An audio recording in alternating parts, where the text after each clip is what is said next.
The sun was already brutal when Edward Mallory stepped out of his Land Rover. He squinted into the ochre expanse that rolled endlessly to the horizon.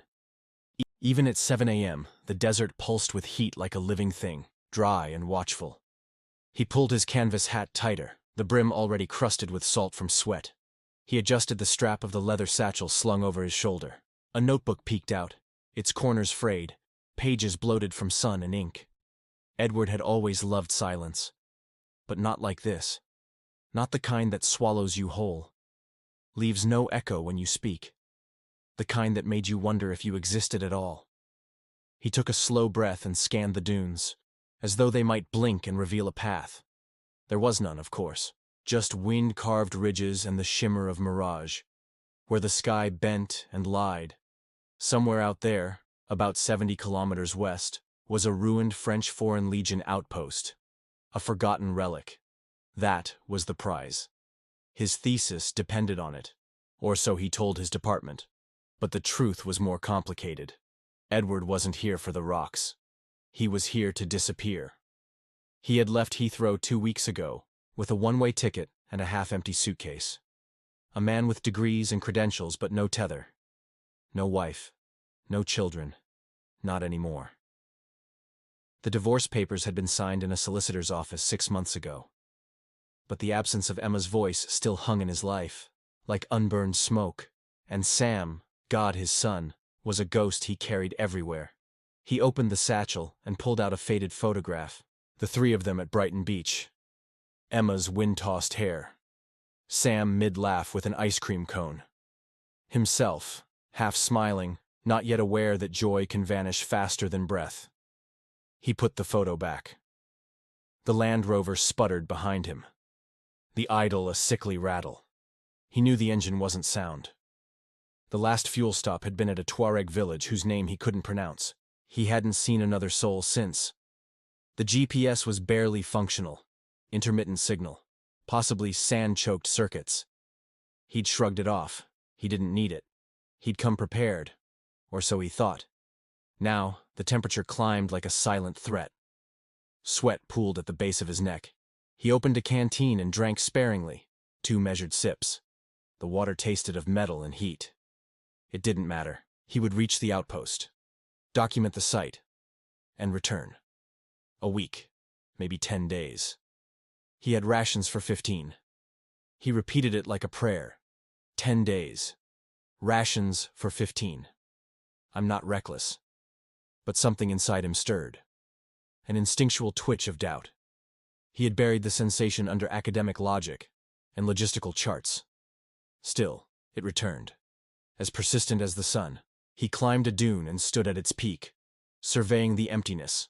No vultures, no tracks, just wind-brushed sand, and the distant mutter of the earth's own breathing. That's when he heard it. A hiss, a cough, then silence. Edward turned sharply. The Land Rover had died. A knot tightened in his chest. He descended the dune in 3 fast strides, opened the hood. The engine smelled of scorched oil and regret. He tried the ignition again. Click. Nothing. No power, no signal, no shade, just him and the desert. Edward stood motionless, his hand still on the ignition key. The silence was louder now. No engine hum, no wind, just the roar of his own heartbeat in his ears. He popped the hood again, though he knew it was useless. The engine was blistering hot. The wires looked fine, but the smell told him the truth. Something had burned through. Something vital. He stepped back and wiped his forehead with a shaking hand. The Sahara, vast and unmoved, stared back, as if daring him to try. He opened the rear hatch and took stock. 3 5-liter canisters of water. Enough rations for 2 weeks. A flare gun, emergency blanket, compass, old paper map, half the labels in French. No satellite signal, no backup battery, no working radio. He had planned for everything, except failure. The air shimmered with heat. He felt it pressing into his skin, trying to enter him. He sat in the shade of the Land Rover for a while, thinking. He could stay. Wait. Hope someone came. But no one was coming. He knew that. He was at least 70 kilometers from the last known track. The wind could bury his vehicle in a day. It had happened before. He'd read the stories. He took out his notebook and scribbled a message, just in case. Name, coordinates. If found, please inform Emma Mallory, London. His hand hesitated. Then he added, I'm sorry. He tucked the note inside the glove box, closed it gently, as if not to wake something sleeping. By noon, the heat became unbearable. The metal of the Land Rover could blister skin. The desert was transforming into something cruel and ancient. He stared at the compass. West. Toward the outpost, his only chance. He packed carefully. 1 water canister, a few food packs, the flare gun, his notebook, the photo. He wrapped his scarf around his face, pulled his hat low, slung the satchel over his shoulder, and walked. Each step sank slightly in the sand. The dunes ahead rippled like ocean waves. The sky was an endless blue dome. Blinding. He turned once, looked back at the Land Rover. A small speck already. The last piece of civilization he'd see for days.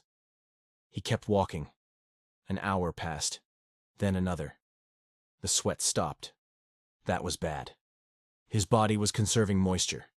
Dehydration was setting in. He felt lightheaded, but he pressed on. He whispered to himself to stay focused. 70 kilometers, he said aloud. 3 days, max. His voice sounded strange in the open air, thin, like it didn't belong to him. The wind picked up in the afternoon. Tiny grains of sand cut across his face like razors. He wrapped the scarf tighter. His lips cracked.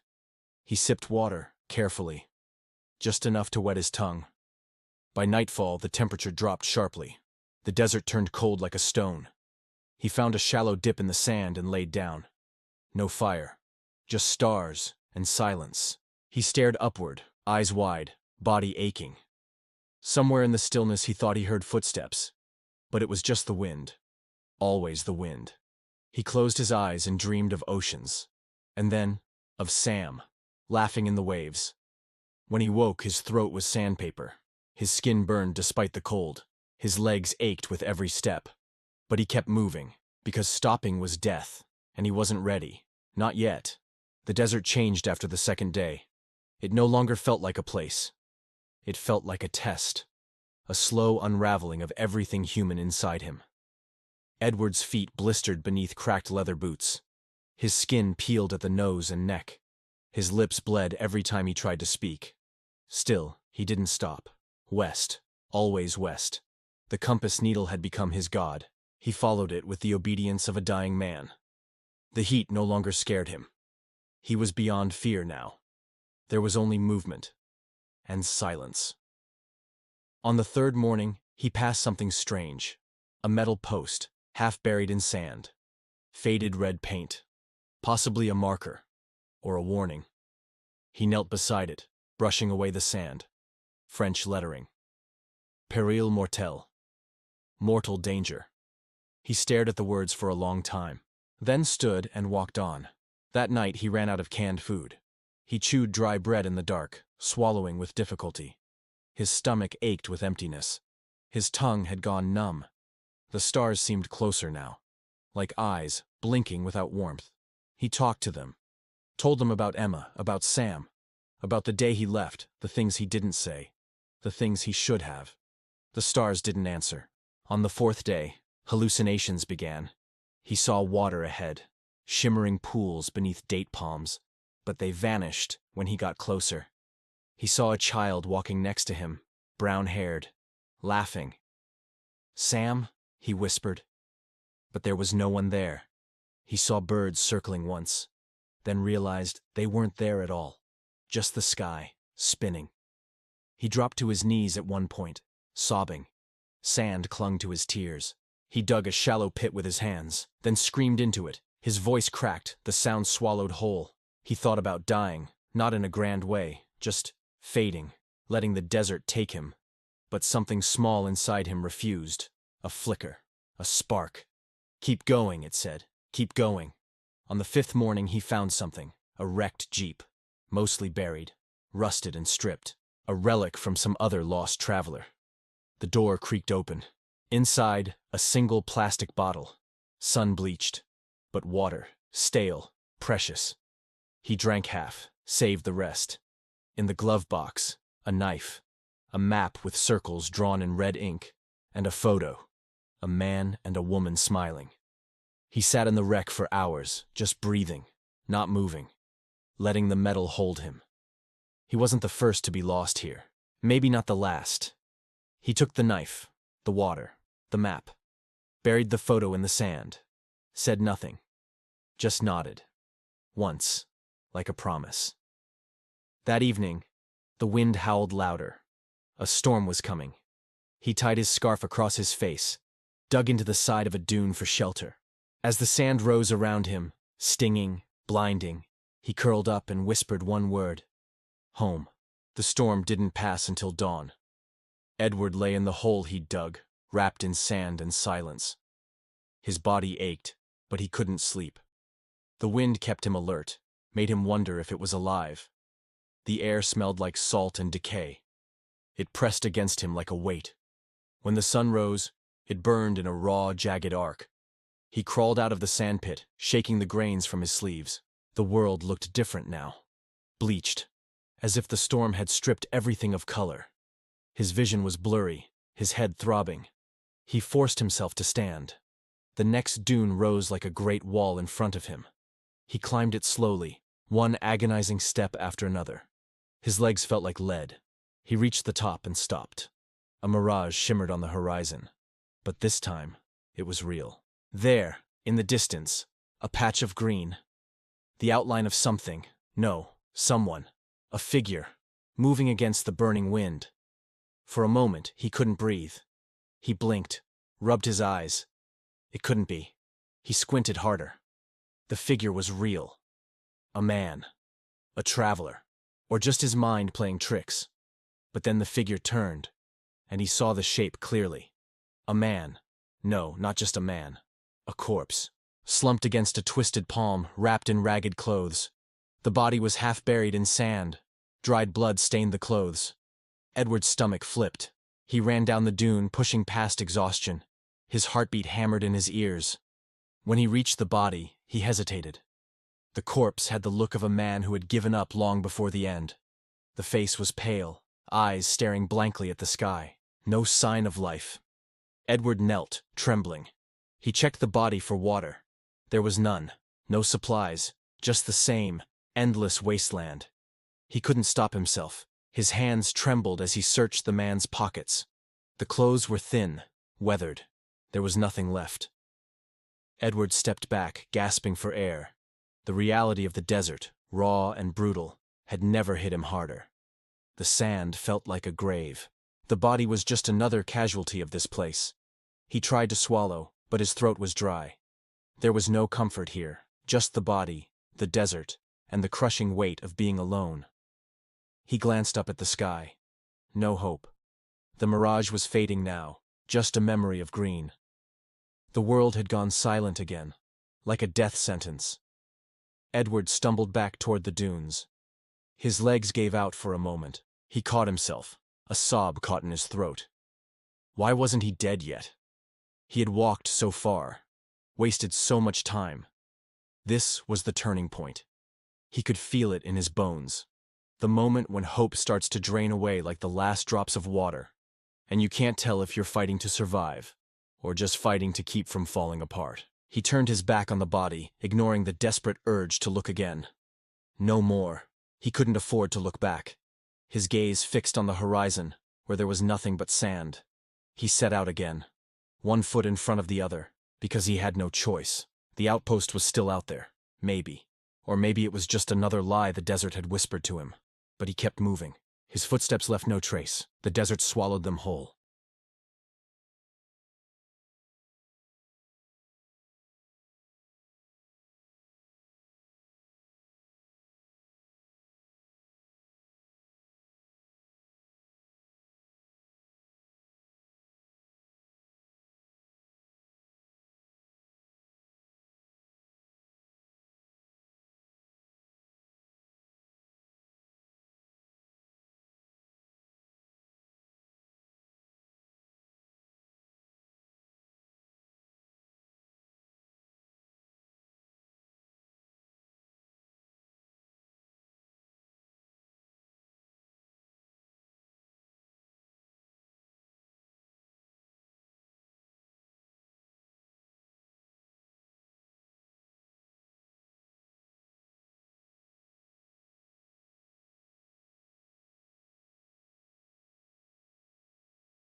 Edward woke to the sound of soft voices. The air was cool, shaded by canvas.